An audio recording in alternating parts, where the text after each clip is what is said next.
സങ്കീർത്തനങ്ങൾ 76. ജേതാവായ ദൈവം. ദൈവം യൂദായിൽ പ്രസിദ്ധനാണ്, ഇസ്രായേലിൽ അവിടുത്തെ നാമം മഹനീയവുമാണ്.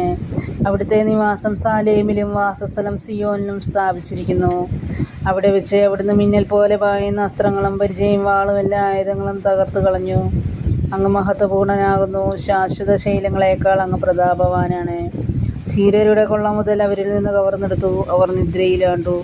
യോദ്ധാക്കൾക്ക് കൈയുയർത്താൻ കഴിയാതെ പോയി. യാക്കോബിന്റെ ദൈവമേ, അങ്ങ് ശാസിച്ചപ്പോൾ കുതിരയും കുതിരക്കാരനും നടുങ്ങി നിലം പതിച്ചു. അങ്ങ് ഭീതിതനാണ്. അങ്ങയുടെ കോപം ഉജ്ജ്വലിച്ചാൽ പിന്നെ ആർക്ക് അങ്ങയുടെ മുൻപിൽ നിൽക്കാൻ കഴിയും?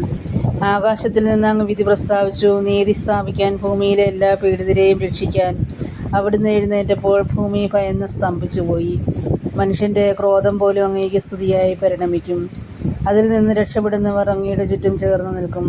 നിങ്ങളുടെ ദൈവമായ കർത്താവിന്റെ നേർച്ചകൾ നേരുകയും അവ നിറവേറ്റുകയും ചെയ്യുവിൻ. ചുറ്റുമുള്ളവർ ഭീതിതനായി അവിടത്തേക്ക് കാഴ്ചകൾ കൊണ്ടുവരട്ടെ. അവിടുന്ന് പ്രഭുക്കന്മാരുടെ പ്രാണനെ ഛേദിച്ചു കളയും. ഭൂമിയിലെ രാജാക്കന്മാർക്ക് അവിടുന്ന് ഭയകാരണമാണ്.